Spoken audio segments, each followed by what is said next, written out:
I hate to break the fishing news up, Yaremchuk, but I'd like to speak about the ice hockey. Congratulations, you're one of the 13 listeners of the Real Life Podcast. We just traded a migraine in for like an orgasm. Might want to mark that down, Yaremchuk. Yep. All of my projects are on schedule until they're not. A member of the Nation Network of Podcasts. About as funny as we're going to get today. Episode 229 of the Real Life Podcast is what you are currently listening to. I'm Tyler Yaremchuk. Bag Milk, Jay, Wanye are here as well. Chalmers is not here yet, but I put the call out for listener questions, and there were a couple that are hyper-specific to Chalmers, so I really hope he shows up. Did you just call him Chalmers? He is a chummer. Yeah, he is a chummer. We haven't talked about that in a while. Do you remember that time over this summer when our podcast was just that for like 3 weeks? It was exhilarating. I felt like I was fighting for my life. You guys like bringing in witnesses and shit. Even though Chalmers was the accused, I felt I was fighting for my life. Those were I like the when days. you guys get in arguments. Yeah. And it got just so heated for so much of that. I feared for my life at points. There was that, and it went on for weeks, and then also they just got really heated about backing into parking spots as well. Like it's just, you never know what's going to set these boys off. What are the top 5 debates in Real Life Podcast history? Let us know on Instagram and Twitter. What are your favorite moments of the podcast? Because Christmas is coming, and Christmas around podcasts means best of episodes. Yeah, that'll be a short show. Hey, everybody! We need to update our intro from 13 to 17 listeners. This is heady growth. I don't know if we can handle it. I was planning on saving making a new intro. I wanted to talk to you guys off the air because I don't know if I'm allowed to do this. But what about like a fresh logo maybe or something like that? Ooh. Yeah, we need a new logo. I don't know if that's new look. Yeah, like if we just like, and I was thinking like let's drop it all like right before the start of next season. Everyone's gonna be wanting to listen to the podcast because hockey's finally back, and we'll get like a fire new intro and like some new graphics and all this shit, and it'll be super cool. Cameo people. We already kind of talked about this off the air. I think we should save it as a surprise. That's for who we want on our cameo intro. Great. So, yeah. Can you just save this clip here, Tyler? I am Bagged Milk, and I am in the intro. Thank you. Sorry, I just got to click a couple markers here for you. Now I'm in the intro. That was great work, by the way. Well done. Thank you. Very good. I improv'd that off the top of my head. I have a folder of things I want included in the next intro. I now have that, and I have Chalmers going, "Are you guys drunk?" That's what we got going so far. Episode 229 of the Real Life Podcast is brought to you by Oodle Noodle, 14 locations in Edmonton. A 15th coming. They're on Skip the Dishes, which is great. But if you go in-store, 10% of in-store proceeds go towards a local charity, which is also great. I'm looking at their menu right now. Did you know my favorite dish is the ginger beef with rice? Oh, I respect that. Yep. I respect that. Sonny makes the ginger beef. He makes it in the factory. And so you know it's legit. I was, if you're ever looking for like a good debate to have with someone, you're sitting at a party, maybe there's not a lot of conversation going. How about this for a debate? You go, hey, spring rolls or green onion cakes? I'm a GOC guy. You're a true Edmontonian. I'm a green onion cake guy too. I think I love our spring rolls. I think I'm spring rolls over our green onion cakes. Although I do enjoy the green onion cakes, but I'm a spring roll guy. Big meat guy, that's why. Wanye? Oh, I love that both of them are so good. You should have seen about what year was the debate of green onion cakes, Jay? Like 2012? Oh, yeah, I can't remember. Yeah, maybe where we're trying to argue with Sonny. We're like, green onion cakes are delicious. He's like, nobody likes green onion cakes. We went to bat so many times for green onion cakes as though we were the inventors of them. We're like, you go to the stuff at Horilac Park in the summer, and there's a massive lineup of stuff. There we went. It's as though we'd invented both of them. We need to know the origin story. Yeah, and just like why Edmonton embraces green onion cakes. So, I mean, it's like Donairs all over again, but with green onion cakes. I think Edmonton's just such a proud city in general that if there's something they can kind of like latch on, I shouldn't say us, something we can latch onto as our own, we love it fiercely. Donairs, green onion cakes, the Oilers, the whole thing, right? Well, you know what Calgary's located only in Edmonton? Well, it's only really popular. They're not like, you don't really see them outside of here. Like it's like an Edmonton thing. I think they are actually like invented here. Like We're gonna bring this shit to wherever Oodle Noodle goes. Everybody do you know what? green onion. Well, do you know what Calgary's claim to fame came? Ooh, Yes, Whoa. I totally know Calgary's Flame. claim to fame is. Calgary's Everybody there claim to below the flame. minimum IQ level to drive a car. I just said Calgary's claim to flame. I guess that plays. Is ginger beef. Really? And Caesar. They claim to have invented it. That and a delicious Caesar, which apparently I could use right now. At the I can use it Weston bar. Interesting. It is interesting. Like I've had green onion cakes in Hong Kong, but they're not the same, right? It's like they look like a big thick pancake as opposed to like the donut-y shape that they are here. Yeah. Well, that's Oodle Noodle's version of green onion cakes. There's also like a thin kind of like round patty that you can get to that's green onion cake. So there's a couple different iterations, but based on our testing, we went with the puffy donut looking one. And they're legit. I order green onion cakes all the time, and Oodle Noodles are legit. I would put them up against anybody's green onion cakes. We, as someone who has access to the sales information of Oodle Noodle, we move a lot of green onion cakes. A lot of green onion cakes. Here's a hack for you, Tyler. Next time you order Oodle Noodle, Yep. get yourself the butter chicken and dunk the green onion cake in the butter chicken. Yep. It'll change your life. That's good shit. That is good sound advice right there. And Here's another hack for you, your Chuck. Can't find a condom? Just put your wang through a green onion cake hole. It acts as a prophylactic. That's how Connor McDavid was conceived. Wow. It is. Wow. This podcast took Leave a the weird turn. sexual habits of the You're the one who took it off the rails. How dare you, Chuck? How dare you is right. I was just trying to do the ad read for Oodle Noodle. That's all I'm guilty of. That and loving their delicious food. 14 locations around Edmonton and a 15th coming to you, Fort Saskatchewan. All right, we got a couple things on the ledger. I think that's a word. We got some listener questions. I think we got a couple of reviews of the podcast we could get to as well. Which one do you guys want to go with first? Bag Milk, you have those reviews ready, and then we'll get to listener questions. I'm buying time in case Chalmers shows up. I've got a 5-star review this is fresh. This is a fresh one from Caden. Caden says, it's the podcast I look forward to most every week, especially if Chalmers hasn't been on in a couple of episodes, which is funny because he's not here again.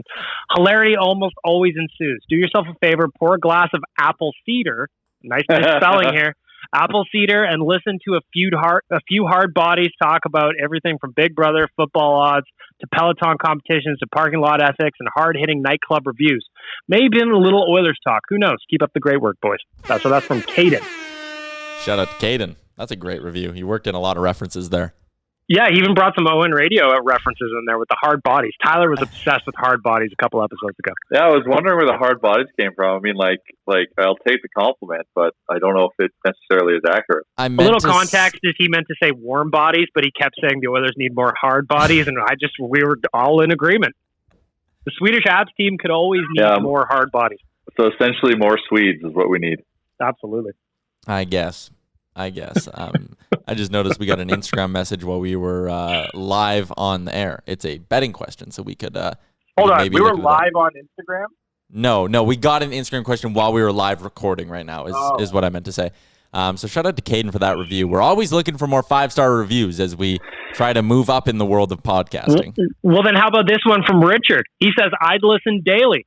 Screw those other people. Swear more. Feels way more authentic. This is the same banter my idiot buddies and I do daily, and I'm sure our significant others hate. Shout out to Brown Bear from Operator Rich. Holy fuck. Hold on. Did Operator Rich just work a shout out to his buddy into a review? He sure did. Shout out to Brown Bear. You got to respect Shout out that to Brown Bear. Sir, you have earned it. I love Brown Bear. Mm-hmm. This is how people are going to start skirting like our advertising revenue. Instead of places advertising with us, they're going to leave reviews and be like, oh, and shout out to this company as well. 3 locations around Edmonton. We will happily read it. You ever see people that we know from social talk to each other and you didn't realize they knew each other, and then you feel like a matchmaker? And you're like, oh, look at them commenting on each other's shit. Oh, yeah. Well, you see a lot of it come when we do events I was just going to say. And travel and stuff, right? All the amazing kind of bonds and friendships that kind of form from that, and the ongoing Twitter conversation that ensues. one of the best things that we ever did was when we started coming, like, just offering name tags at our events where people can write their Twitter handles down. And I always love just kind of looking around the room and being like, oh, you're this guy. Oh, you're that guy.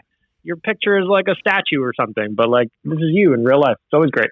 Love the nation. Fine citizens everywhere. Can't wait till we can do one of those big events again. I was actually just talking about it with Overlord Graham probably about an hour ago about how I was actually kind of bummed out this weekend thinking about it, because by this point, it's the 9th of November today, we would have probably thrown what, Jay? Maybe 2 parties and a trip to Calgary by now? 2 for sure. Yeah. We would have been well on our way to having a, I was going to say degenerate season, but it's not. You're not a degenerate if you're supporting your local sports team. But just think when it comes back, how good it's going to feel, because we always took this shit for granted. Yeah, that's true. That's true. Like, you're now when it's 2:30 in the morning and I'm at the Pine, the bouncers are Keystone cops trying to chase me out, and I refuse. This is a unique experience for both of us because we haven't seen each other in so long. I'll probably be more of a handful though because of all the nostalgia. Oh, on the other side of this, I'm going to have so much built up energy to do shit. It's going to be ridiculous. Yeah, I feel like a veal right now, just not moving. Just basting. For real. That is a very good, like a veal. Yeah. Well done. Thank you. 5-star review. Especially right now. Shout out Brown Bear. When it's getting so dark so early, and I'm just like, fuck, there's literally nothing to do during the weeks. Basically, you just have to sit at home. And like, usually it'd be like, oh man, at least I have the Oilers game to look forward to at 7 o'clock. Or like, you could watch a hockey game. But now, I mean, football aside, Tuesday, Wednesday, and Friday, there's like jack shit going on. It's brutal without hockey. Well, you're going to have to be a good boyfriend. And outside of doing the laundry for your girlfriend, which I saw was one of your chores that you do to earn brownie points, and I respect that. I respect that advice, Chuck, is getting into a couple shows together that you can watch during the week. Yeah, it's great. Yeah, and we do that. We're super into Schitt's Creek right now. We're working our way through that. Great show. Like for me, I'm always I like comedies. I like sitcoms, I like funny movies, all that stuff. And my girlfriend wasn't really into that when we first met. But I've started, we watched The Office, we did Parks and Rec, we did How I Met Your Mother, now we're on Schitt's Creek, and that's kind of our thing, is we watch like those little sitcoms together that I've seen like 2 or 3 times, but she's never seen. But yeah, that's what we do, spend time together. Anyways, you mentioned that question from the mailbag, which was from Tanner. And it said, I'm 23 years old, just moved in with my girlfriend at the start of November. How do I make sure I don't screw this up? I absolutely think I had the best advice because I'm also 23 and recently moved in with my girlfriend. My advice is also sound. Yeah, yours is good. Begnook said, bring her snacks and clean up after yourself. You've got this, which was good. Always bring a lady some snacks and she'll be happy. Gregor, I say don't let your pubic hair maintenance go to hell, Tanner. Like, you've earned it, right? That is got true. a girl, also good advice. but that's no reason to let the place go wild. Yep. Yeah, because you got to keep it tight. Home doesn't mean you shouldn't mow the lawn. Keep it trim. That's fair. And trimming the hedges makes the stump look bigger, Tyler. That's what you got to do, buddy. Keep it trim. Okay. Trimming a body, keeping it trim will go longer than a hard body ever could. Mm-hmm. Although I did like Brownlee's advice as well. It just says to start, ignore any advice you get on a hockey website. Yeah, that's also accurate. Yeah. Gregor said, be honest, communicate, clean up after yourself, and keep some of your own stuff. If you don't take a stand now, you will end up with nothing. And this is why Gregor still has fake grass for a front yard. Do you remember when Gregor moved in with us? Now Mrs. Gregor, Jay, we got first crack at all the shit she wouldn't let him have. I have the best like leather 3/4 length trench coat. Gregor gave this jacket up as though he was like handing over the sword he won a war with. And I'm like, I'm not allowed to have this jacket because I look so good in it. And I'm like, you what? What? It's a jacket that does deserve a ceremony. I wore it to a CFR and I got so many compliments on it. You did? So yes. Maybe I don't know. No. This jacket is legit, so I will have it for as long as I can fit in it. And what are those called? Is it called that's called a duster, right? The jacket? Yeah. I don't know. Long leather style trench coat. I'm pretty sure it's called a duster. Well, we learn something new every day. Duster jacket. So I get my girlfriend, anytime we do a closet purge, it always comes up as an item that should go. And I'm like, no, I don't care if I wear this once every 10 years. That one time, it creates such an impact that it's worth the next 10 years of waiting. Gregor talked about not giving up your own stuff. Remember my big deal about having 2 TVs, right? And the initial deal was that it got to stay for the NHL playoffs because I had a lot of hockey to watch, and I told work reasons, and it's now still here. And I'm starting to run out of like reasons for it to stay. Like this Sunday, Masters and NFL, I'm good. After that, that's kind of where she wants to put the Christmas tree. So my new you go. I can't, babe. I promised Tanner, a guy from the internet. I'd always run my approach. Just keep handing her a new basket of folded laundry. Yeah. It'll be like, it's just Make-A-Wish. She'll be like, is he sick? You're like, I don't know. We never got into it. And then you have Tanner back you up and say on the podcast, every day you have 2 TVs, your Chuck inspires me. My approach when she asked me last week, she goes, hey, so this 2 TV thing, we going to move this on?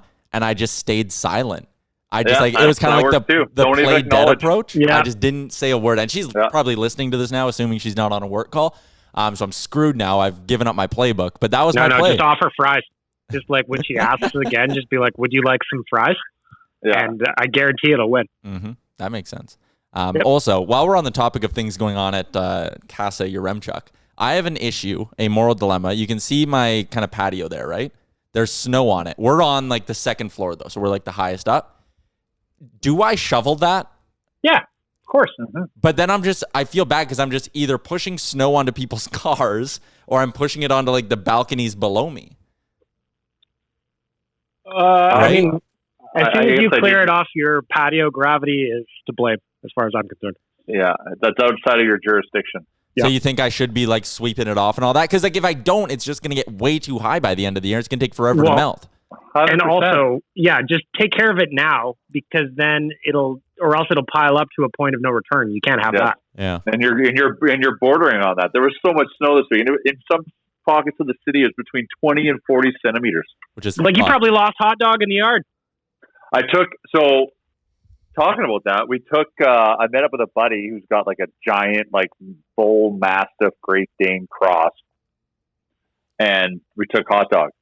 And we went for like a nature walk, and Hot Dog was crushing it in the snow, even though he had to jump for every step to like get over the snow into his next kind of spot of advancement. But he was crushing it. The only time he got into trouble, we ran into some people we knew in the ravine and started talking to him. And so what happened is all this snow he was carrying on him started melting on him. So he got really cold. So then we had to wrap him up and warm him up. But he was crushing the snow. I was pumped to see that he's a big snow guy. And then also I was even more prouder is he was holding court against the big dog when they were playing inside together. I like when the little dog is the big boss of the big dog. Yeah, I mean, absolutely. I saw that video on your Insta story. Hot Dog can't take no guff, man. Your dog is Kyler Yamamoto. He's like the Kyler Yamamoto of dogs. He's got heart. And he's agile. I was telling the story today of the first time I ever saw Kyler Yamamoto in person. And like he's listed at 5'8". I don't think he's even 5'8". I held the door open for him once at Rogers, and he like walked past me, and I was like, "Holy shit, you're gonna play!" It was before his second year, and I was like, "You were gonna play in the NHL this year, and you're that small," which makes it like I'm not even saying that as a shot at the guy. That makes it even more impressive the way he plays. Like you're a heightist. Well, no, I remember when the bouncer at the Pine, Eric, the others come in like during training camp or whatever, and all the guys like know who they are, so they get the VIP treatment. And I'm like, hey, how the new Oilers looking this year? He's like, you won't even believe this one. And he's like, I look in the dance floor, and there's this kid dancing. He like shows me how he's dancing. And he was like, what? And I actually stopped and started laughing. And then another doorman came over and went, make sure we keep an eye on him. That's Taylor Yamamoto. And he was like, what? That guy's going to play in the NHL? Like, he doesn't even look like he could be in high school. Yeah, it's wild. I also heard a great nickname for that line, the Dry Kai and Rye line. Ah. I'd never heard that one. We've been trying to come up with a nickname for them, and I think that could be the one. Dry Ryan Kai. I don't know. Wanya's not sold on it, but that's okay. Well, here's the thing. Here's the thing about line combos. They never fucking last. Yeah. Right? And we got ourselves so excited. I swear, like, line combos are like fan fiction. They don't exist for more than like 30 seconds. And you're like, yeah, but imagine they play together. That's like somewhere out there's like a bunch of people with discounted cognac T-shirts roaming the streets of Edmonton. Like, that shout out was lineups legit. because dailyfaceoff.com is our favorite thing of all time. But that shit don't last. Oh, cognac would have been a thing if Yak didn't get hurt, or was it Yak that got? Yeah, Yak got hurt. No, it was Connor that got hurt. Was it Connor that got hurt? That was when the event happened. Did you remember? No. This happened before that. It was right around Cognac the time got. Remember, like a ref trip. Yeah, you're right. Yeah. In The New line Jersey. took him down. Yeah, just a random, and that's what broke up Cognac and killed Yakupov's NHL career. And you also remember this. You also remember this though, Jay, when we went to Rexall Place and met Gene Principe and gave him a cognac shirt that he was going to wear on the air during an intermission, and then he texted me back saying I can't because that's when the event happened. Yes, we jinxed it. We did. Damn. Okay. That actually segues pretty nicely into our listener questions, because the first one we got after I put out the call on Instagram and Twitter was from Maddie Parton, who wants to know our best predictions for Hold on. How could you put it out already? We're not live. What? You said you put the question out. How does that work? Like I put out the call for questions. I posted like, "Hey, submit your questions for today." Posted? Yeah. Oh, I missed that. I thought you were like, as I asked for earlier in the podcast. Like, literally, no one on earth knows you said that. He wanted to know some predictions for the Oilers lineup, so I mentioned the Dry Ryan Kai line. Let's just keep it specific to the top six.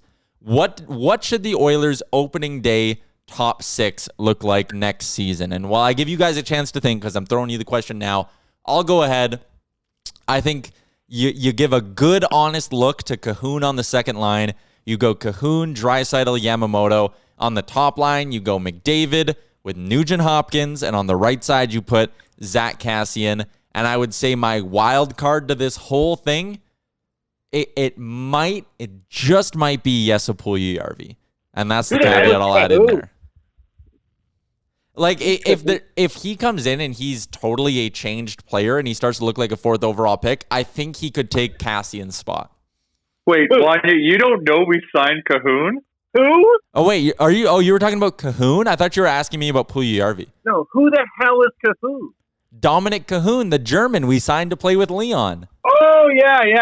He was a fourth pick overall. No, Puljujärvi was. I thought you said... Like, what the hell? That German dude. Yeah. That's cool. When you said Cahoon, I thought you were saying Puljujärvi. Like, for who? Like, who's he going to take in the top six? That's why I said for him and Cassian. But, so, yeah. So, your Remchuk, it's not hard to land at what you just mentioned in terms of what the top six makeup could and should look like. I think if you've got two crazy, cerebral, talented guys like Connor McDavid and Rai Nugent Hopkins, I think you can take the gamble and have JP play on there, because I still question his IQ, but he can shoot the puck, and if those two are the smart guys, just feed the shooter. I think it could work. And then Cassian just goes to being hopefully a wrecking ball on the third line, which is what he should be, or you put him back up on that line.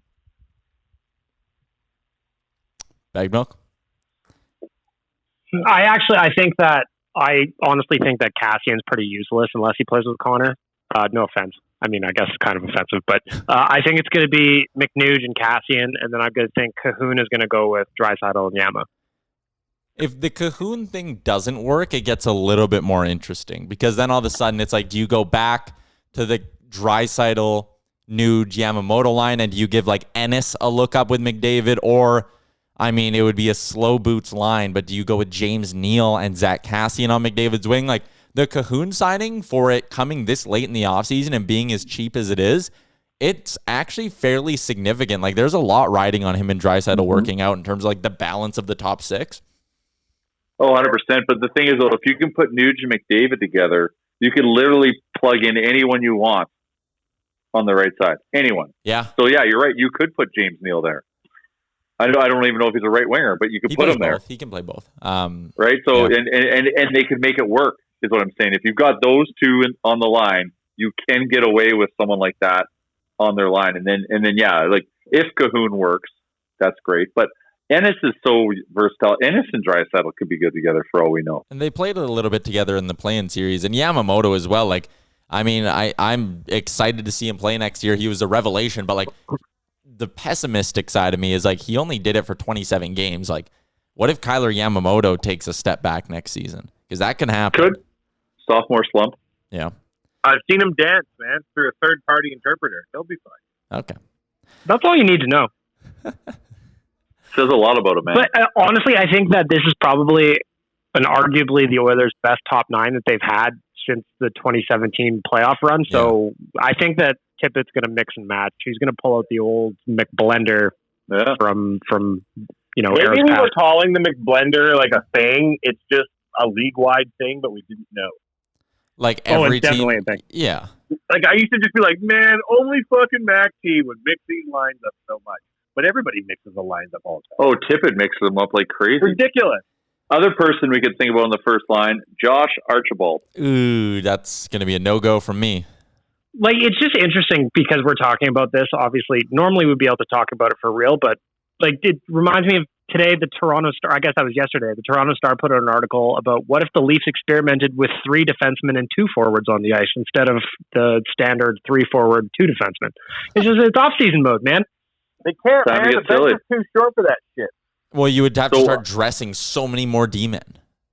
So how come you're you that was like a visceral reaction to my Josh Archibald take?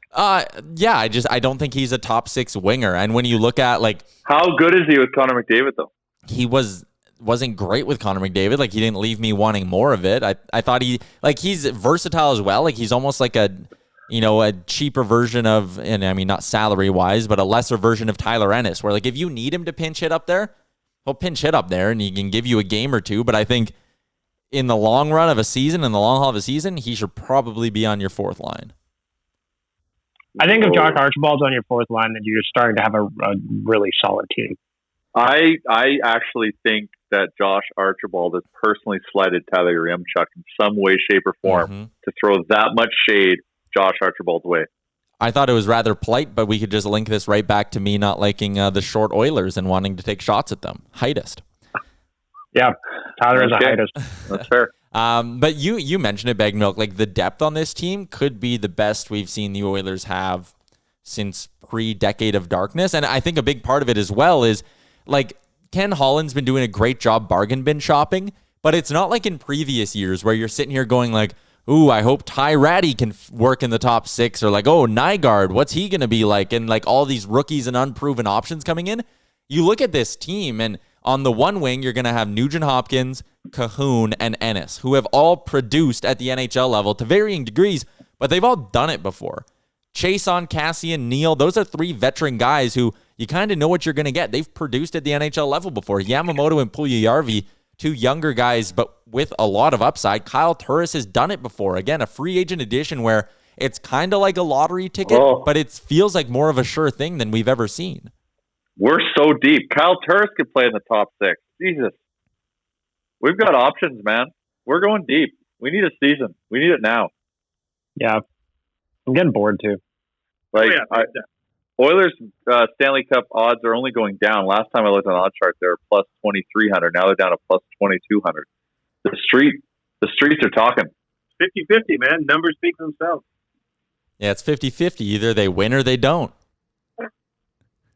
Yeah, I would say the Oilers have a 50-50 chance of winning the Cup. Sure. Wow. Yep. That's bold. Coin flip, really, at this point. That is it bold. really is. Well, the interesting thing about it, though, is let's say that the season comes back and it's a 48-game season. That cranks up the pressure on everybody a whole lot. You can't take a month off in 48 games. It's the playoff push right from the puck drop, game 1. Exactly. But does that favor the Oilers in your opinion, or is it? Yes. Yeah? Why? Because we can sprint. We'll come out hot. Veteran teams take a while to kind of come on hot late. You could start hot and still finish hot in a 48-game kind of section. I also want to see what there was a 4.5-month pandemic break plus this break. Like, Connor McDavid is going to come back superhuman. He's got like 9 PCLs now. Yeah, they just like braided together into a super PCL. He spent this entire break in a what was the chamber called? The hyperbaric chamber. He spent the entire break. He's just living in one of those chambers, and he's just gonna come out like a cannonball. Here's the other thing: does the short season, if it's a short condensed season, Oilers goaltending, are you more or less concerned about it? Because there's two ways to look at it. You can go, yeah, they have Smith and Koskinen, so they could split it. But if you're not a big Mike Smith believer, you'll sit here and go, shit, like Koskinen's gonna have to play a lot. Well, the big goalie's better when they're rusty? No, right? A short season is going to lead to chaos. Yeah, I agree. But we learned that Mikko's only got so many games in his tank, so the less games there are on the schedule, the better. That is true, but then also, no, you could be right. I maintain the reason why the Oilers lost in the playoffs was that Chicago had the muscle memory of having had to amp up before for playoffs because they're all old as shit. And that was the first time in years they went into something well rested. But it wasn't a function of them playing so good. It was a function of us playing so bad. Because we were lost. We looked like Bambi in the beginning of Bambi. Ladies and gentlemen, we have an addition to the podcast. Look at that. Welcome, Mr. Chalmers. Well, hello. How are you guys? What have you been doing that you couldn't come on time? I was at a meeting and it went real late. Were you like, I literally have thousands of listeners. I have to go. Goodbye. No, I sat there looking at my watch thinking, how can I possibly get out of here? And I just walked out of there. So now I'm driving. What are you guys doing? We were talking about some Oilers stuff. Has your business life ever later. crossed over? Has it ever crossed over with the podcasting life? Like, you ever been doing something with a client and they're like, hey, you're the guy from the Real Life podcast? Oh, yeah. A couple of, the guys that I just left right now. And come on. They knew you were?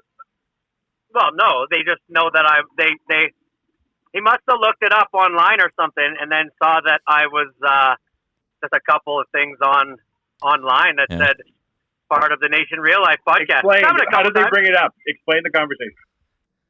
Hey, are you on the podcast? And I said, yeah. Wow. And you had no idea who these people were?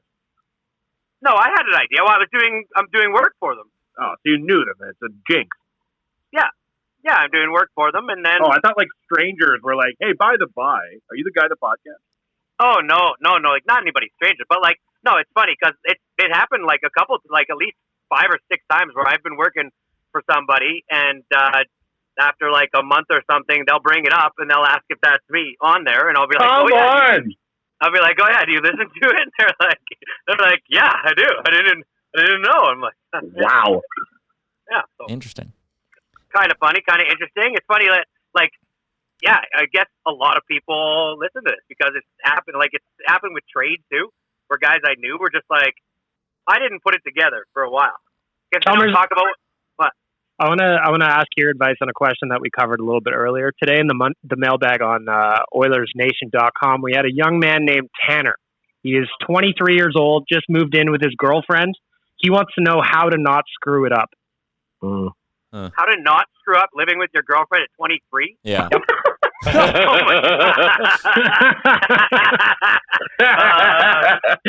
out and wait till you're 26? I don't know. You didn't give that advice to me a few months ago. What?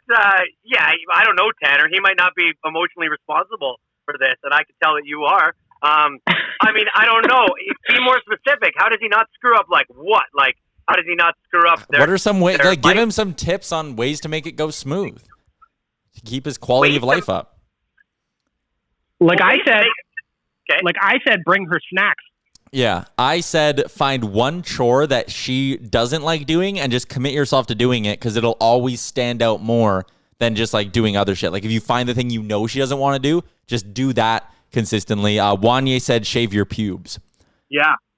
I said hire a butler. Clean up after you shave your pubes is a good one. Yeah, but don't just let it go wild now that you've won the game. You know what I mean? You have your living gal. Don't just run wild. Yeah, so I guess I have the same advice for a lot of things, getting into a relationship or moving in with somebody. It's when you set trends in your relationship, they're they become the trend, right? And so at the very beginning, if you move in and you are constantly doing extra, that will build you a lot of goodwill in the future. But if you move in and all of a sudden you're just leaving dishes by the dishwasher and all this shit, like that can get annoying after like a month or two. And then she'll be looking for it, right? Like looking for that kind of stuff, leaving your clothes on the floor. Like if you just put that shit away and you're a good roommate for the first couple of months, after like month 3, month 4, you leave the odd dish out. It's not going to be like a big thing, right? It's not a big deal. Like I always clean up after myself. You want to be able to always, in every situation that might be negative for you, revert to the past and how you've been in that, because that goodwill always plays well. Brownie points. It's a true system. So Chalmers, I think if I'm going to summarize what you just said, be a good roommate. Just be a good roommate. Like, listen, if you always know somebody that, like, if somebody starts a job for me and they're always on time for the first week, and then Tuesday of week 2, they're late, I'm probably going to give them a lot more leniency than if they're late day 2, day 4, and then day 6. It's going to explode. I always find that, like, me and my wife, I probably pressure her to talk about things when I can see them just starting. Mm-hmm. When you start to see that look, or you start to get that feeling, and they go, and you're like, and Chalmers okay? gets a lot of like, those looks. Let's be clear. Yeah. Once an hour, you'll get a look. And I'm just like, everything okay? And she goes, yeah, no, it's good. And I'll go, no, it isn't. Let's nip this thing in the butt before it becomes that fucking blow up in like a week and a half, because now a bunch of new shit's piled on top of it. We don't need new shit. Let's deal with every single thing. It's going to be a lot easier to deal with every little tiny thing that comes up when it comes up than to deal with a backlog of like 5 or 6 things. Now, just a second. Before we get to all that maturity, did you say nip this thing in the butt? Yes. In the butt. Nip this thing in the butt. I see. Can I get a ruling, your M, Chuck? What? Is that wrong? Isn't the saying nip this thing in the bud? Yeah. Larynx. Bud. Oh, Bud. Is it? It's a gardening term. What's the reference for that? Yeah, what is it? Nip this thing in the bud, like cut this off before it grows into a big thing. Yep. That's right. You would be correct. Nip it at the bud. Fight with your wife are like now, weeds. You're dropping truth bombs left and right, and you're very mature, and I am criticizing the color you wrote the document in. I apologize. Yeah. No, it's all good. It's all good. But it is. It's like your backyard in the springtime. You see one weed, go pick it. Go pick it. Nip it in the bud. If you don't, and then all of a sudden you have 30 weeds, it's going to be a lot fucking harder to do all in one sitting. So, if I have to conclude this, Tanner, do things to build up the goodwill. You will get away with a lot more in the future. And number 2, if you feel that something is a problem, don't be internalize it. No, don't be relieved. Yeah, push it deep down. Press it. Don't be relieved by the no, everything's okay, because that will come back to haunt you, my boy. I would also add that there's medications out there they give to old ladies who get hysterical. I won't mention any brands. You can take those too as a young man. What? Just emotionally deaden yourself with pharmaceuticals. You could just drink a bunch of NyQuil, Tyler, and just do lean. This is terrible things to Right say. up Yeah, there. that was not part of my analysis. Okay, we were doing some listener questions, Chalmers. I was hoping, Chalmers, you were going to connect, have 2 Slurpees a day as well to kind of... Yeah. Keeps the body strong. Keep a strong baseline of pure sugar. So Make sure to respect the temple. So in that same vein, when you set a precedent, then it can't, when things come out of left field, like all of a sudden, after month 2, you start bringing home like a bottle of rye and a 24 pack of beer every 2 weeks. She's probably gonna be like, "Why all of a sudden are you drinking?" If you're gonna enjoy a cocktail or do something stupid, just do it right off the bat. That's the precedent. That's right. Do you plan on being an alcoholic at any point in your life?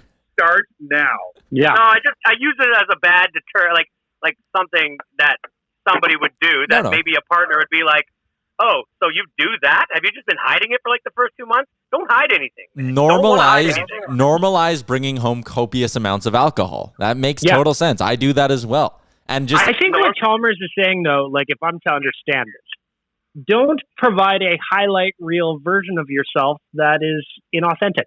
that's fair. Like if you want to enjoy a rye, you drink that rye. Mm-hmm.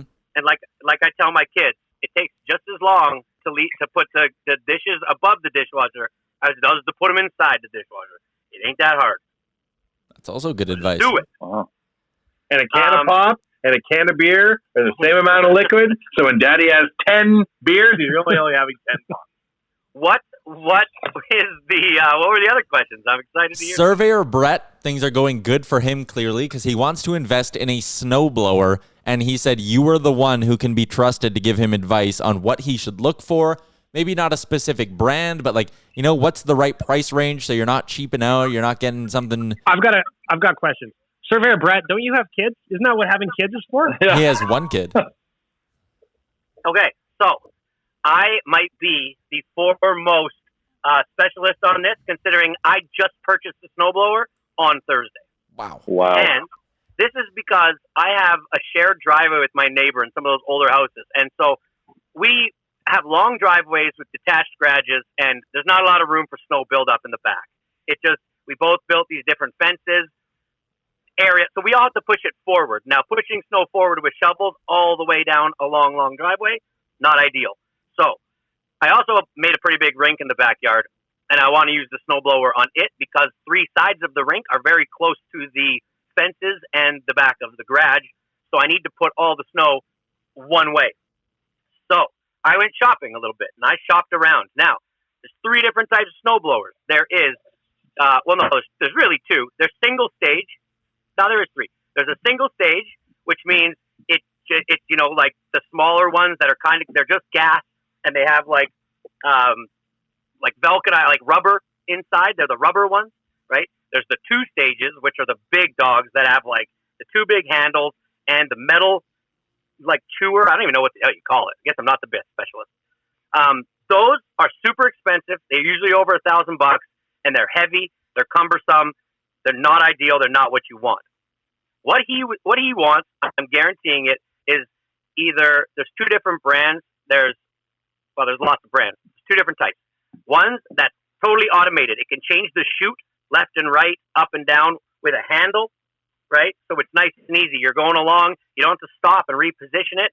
And then one that you have to reposition. Those are going to go for around $799 to around $999. And the one I bought was a Toro 720 from the Home Depot. I spent a little extra because I wanted to be able to position the chute. So that is the one I went for. Now, if you get one of the battery-powered ones or you get a little bit of a less powered one, it's only going to shoot 25 feet. It's no good. More power, the better. Spend extra money. You won't, Especially because it feels like it might be one of those things where if you spend the extra money now, the snowblower is going to last you longer. So you're just, if you're saving money now, you're really just costing yourself money down the road. Yeah, and the ones that are battery powered, the batteries do not last very long, and they probably take up to like 10 hours to charge. Guaranteed you're going to find yourself in need of that snowblower with batteries on the charger, uncharged, and you're going to be pissed off. So get gas. Gas is reliable, especially when it has an electric start. It will always start with an extension cord. Interesting. All right. That was one of the 2 questions that were pretty Chalmers specific. The other one came from Brad Stepenko, who wants to know if you're a fan of mixing Slurpees with ice cream. No, I hate it. Screamers. How you hate Screamers? Screamers. Oh, God, they are the best. They're delicious. JR and I used to go when we used to hang out with his kids, he would always get root beer floats or orange crush floats. Ooh. And I think a float Delicious. is one of the most revolting. I've never liked a creamsicle. I don't like root beer floats. I don't like orange floats. I don't like ice cream in my Slurpees. They don't go together. It's disgusting. Okay. The one thing I will say about a float is that it does get a little ugly at the end, but they are delicious through and through. And I love Screamers, oh my God. Like Slurpees and ice cream they're kindred spirits. They belong like peas together. And carrots. Yeah. Mm-hmm. I just don't agree. Okay. Interesting.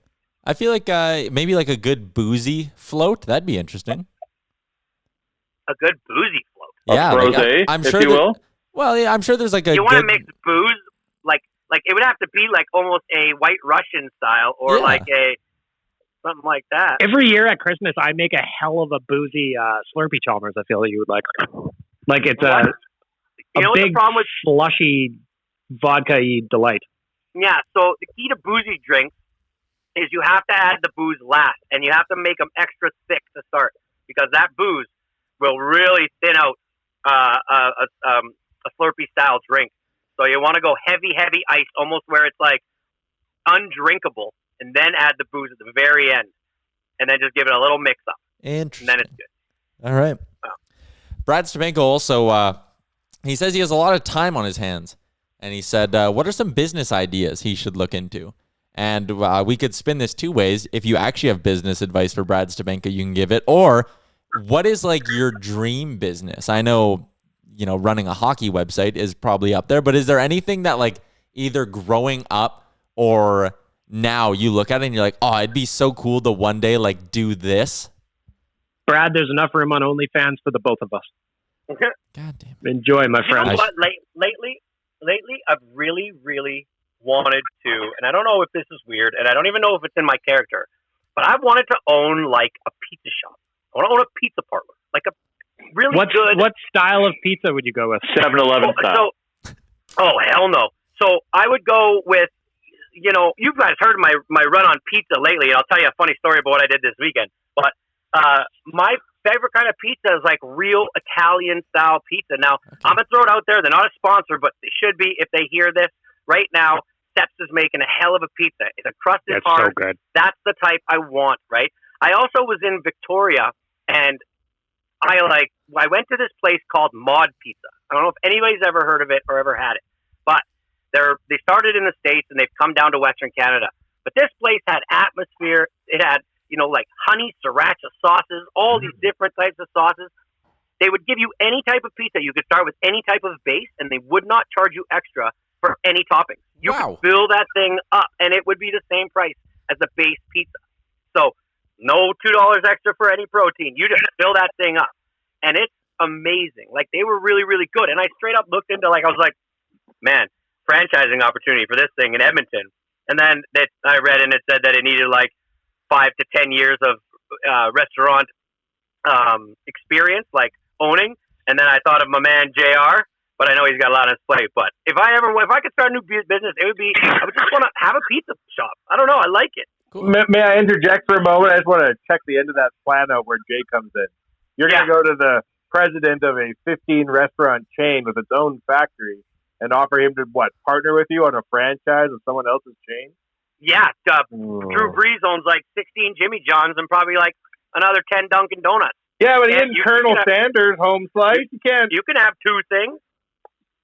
Why can't you be the noodle master and a pizza master? Also, Jay's sitting in his own cafe right now. You're telling me he can't do two things?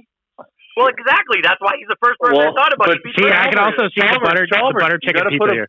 You got to put a bookmark on that. You don't even know this. We're already marching towards something that's going to unlock your dream. Oh my God, I'm in. Whatever it is, I'm in. You know what it is. We'll talk about it later. We'll update people when it becomes more formal. Okay, oh my so God. here. I don't even know what this is. I'm excited to find out. No, of course you don't. Oh no, it's just funny because I'm moving to a new end of town. Oh well, yeah. Oh yeah. Okay. There's a little pub in my neighborhood, which is where Jay's going to be moving into, and we got to form a syndicate, an ownership syndicate. Yeah. Yeah. Okay, so here, let me tell you what I did this weekend. So yes, last night we pigged out on Oodle Noodle, a lot of it. Thank you. Still have.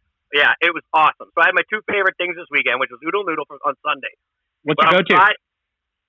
I got Tokyo Glaze combo box. Wife got the jungle curry. We got green onion cakes. Yeah, boy. Spring rolls, salad rolls, and deep fry wontons. I mean, it was borderline disgusting how much we ate last night. But I also got my favorite thing, pizza, on Friday because my sons wanted pizza and they wanted Steps. Now, I'm just going to call out them a little bit. They decided to cancel their skip the dishes on Friday nights because it was getting too busy. So they would only be on Uber Eats. So I went on Uber Eats, never used the damn thing. It's not user friendly. I got it. Then I get to the checkout, and that's when they tell you how long it's going to take, right? So I see this thing. It's still processing.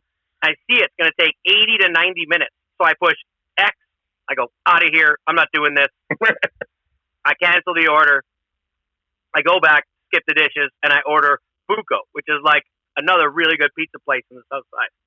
They're going to be about 30 minutes. We're happy. We start watching some Mandalorian. Our Buco shows up. We eat it. And all of a sudden, I'm sitting there, and my phone lights up. And I look, and I get a notification from Uber Eats that my steps is arriving in 5 minutes. so I got 6 pizzas in total on Friday. So we ate a lot of pizza this weekend. Sounds like an I awesome didn't realize when you cancel something on Uber Eats, you have to actually confirm the cancel. You can't just push cancel. So my mistake. Still got to eat a lot of pizza. So yeah, that was pretty stupid of me. Or was it? Like, you can never have too much good food. Dude, it's like Seb's great. I've heard it's amazing. I don't know what they do, man, but their crust is just perfect. Like even they season the bottom of the crust. Yeah, they do. Normally it's like a little flour, but there's like a little like seasoning in that too. So there's flavor on the bottom. What do they got for sauces though? I'm a sauce guy with my pizza. I don't know if they have sauce.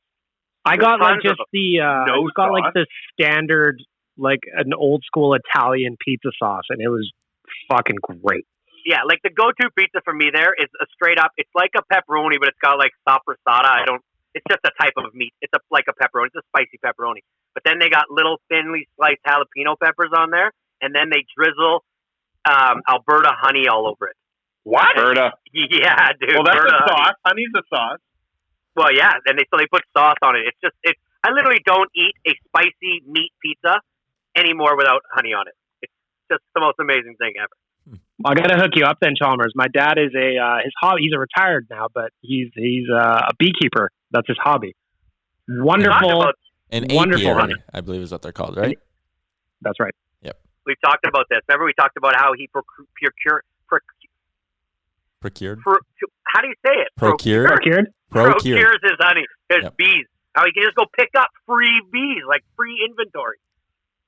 That's amazing. Sometimes he, this was in the summer, probably in August, he had to go and he picked up a bunch of free bees per se, because somebody had a swarm that settled in their, like under their eaves troughs. Huh. Yeah. He went and picked them up. Before we wrap up the podcast, or get to the point where we slowly start wrapping up the podcast, should give some love to our friends over at twigandberries.ca, a good local clothing company. Scratch that. A great local clothing company. Essentials for the modern day caveman. No judgment, no shaming, no fancy words, just real men. Head to their website, twigandberries.ca, where one of the first things you'll see is their nutsack collection, their very own brand of underwear. Wanye gave it a great review, and now it's your chance to get it and also give them a great review. Use the promo code NATION15. And maybe if there's like a comment section somewhere when you're ordering, say something like collab with Nation Gear on making sweatpants. Yeah, sweatpants. We need sweatpants, and also in your shout out Brown Bear too. In your shout out Brown Bear. Yeah, I got to shout out Brown Bear. Yeah, shout out Brown Bear. Use the promo code Nation15. Get comfy, look good. Twigandberries.ca. Support local. All that good stuff. Twig and Berries. We love you very much. Chalmers. Shout out Brown Bear. You know what's Brown Bear? Whoa, you missed the podcast. You don't even know how we talk now. Yeah. What were you going to say? Chalmers, to give you the synopsis, a guy wrote an amazing 5-star review and then shouted someone else out in his review. Yeah. Oh, really? It's basically because everybody knows I'm Ron Burgundy, and I'll just read whatever the review says. Yeah. It was great. As for Twig and Berries, you know what you guys should do? You should make like actual Oilers Nation boxer shorts. Like nothing cooler than having some logoed boxing shorts. Nice black on black Oilers Nation logo on your boxers. That'd actually be pretty cool. Also, speaking of black on black, there's a Nation Gear Black Friday collection dropping soon, correct? There is. We're going to start teasing everyone here shortly, but designs are almost finalized, just making sure that our printer's set up with everything, get all the proofs done. So we'll be teasing those out. But, yeah, we've got a new line dropping. Probably going to do, instead of Black Friday, specifically on that day, we might do it for an entire week, just because we haven't been doing much in the clothing game. We want to make sure we give ourselves a lot of time to get people who are looking to buy stuff for Christmas a chance to do so. So stay tuned. Teaser photos are coming. Speaking of teasers, your M-Drag, weren't you supposed to hype my coffee club up? That was... Man, look, I can show you. Look, it's Speaking of teasing people. right there. Listener Q's Reviews Coffee Club. So how's that going? Give us all the details again, since we've only ever talked about it one other time on the pod. What? Oh, my coffee club? Yeah. We haven't talked about it? We talked about it. I said we've only talked about it one other time. Oh, I see. Well, we launched a coffee club, you see. So it's like Sumo Jerky was, but it's in Edmonton for coffee. So it's a subscription service. Every month you get a different bag of Edmonton coffee. And you get Edmonton snacks and foods and treats that we found that are made locally all in your box every month. And it's delicious. It's called YG Coffee Club. You can find it on Instagram or .ca. There you are, your M-Chuck. Thank you. Love it. I got my sister and my brother-in-law are huge coffee fans. I'm trying to get them into this. So you got to get them into this. I have a buddy who got a subscription, and he is a big fan so far. Mm-hmm. Really? Yep. Like as the boxes have arrived, he's enjoyed the service. He loves the angle, everything about it. First of all, he thinks it's fun that coffee shows up at his house, which it is, I guess. Yeah. Okay. But also just like it's a local thing with local roasters, and he just loves it.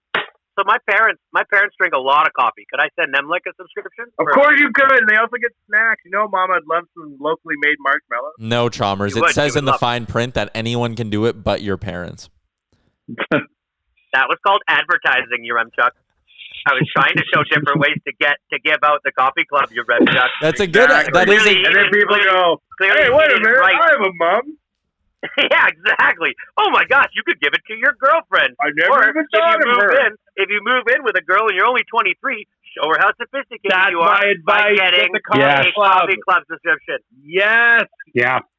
Start wearing twig berries, because if you walk around in ratty old boxers, she gonna think you nasty. Mm-hmm. Yeah. You need a fresh. One at a time. Never. Tell Tanner he needs a fresh pair of nut sacks if he wants a chance to. He does. Otherwise, make it work. There will come a point, Tanner, where she just throws them away and you don't know about it. Oh, sad day. If she even touches them. Yeah, that's okay. Almost at the end of the podcast. There were a few questions we didn't get to. Blake Frazier, Kevbo, Ari, I see your questions. They are written down on my piece of paper, but unfortunately we just don't have time to get to them. If you're listening to this and you go, hey, I had a question for the guys, how come, just send it in. Our DMs are open on Twitter and Instagram, or leave us a review, and Bagged Milk's going to read it verbatim. So that's all good. Next Monday, we're going to have a special guest on the podcast. Here's a hint. You've seen him inside Rogers Place many times if you've gone to Oilers games. So that's is it my neighbor? What? Is it my neighbor? I see him all the time at Oilers games. He's so weird. Is it Hunter? He's got wonderful apps. Oh, it must be my neighbor for sure. I see Connor McDavid at a lot of games. Oh, is it Connor McDavid? Possibilities are endless. Also, he is in the city. Speaking of content that's going out at the nation, we have a new Twitch show that goes every single Tuesday at 1 o'clock. Plan your lunch breaks at work around this and head to Official Oilers Nation on Twitch. It's myself, Bagged Milk Dan. If anyone else currently on this podcast wants to show up, let us know. You can join our Twitch chat tomorrow from 1 until 1:30. I know, Chalmers. It's okay, buddy. All right. That's going to do it for episode 229 of the Real Life Podcast. Shout out to Twig and Berries. Use the promo code NATION15. Shout out to Oodle Noodle. You should have it for dinner tonight. I'm Tyler Rumchuk. For Wanye J, Bagged Milk, and Chalmers, thanks for tuning in. We'll talk to you again on Thursday. Great job on making it through the entire hour of the Real Life Podcast. Don't forget to like and subscribe wherever you get your podcast from.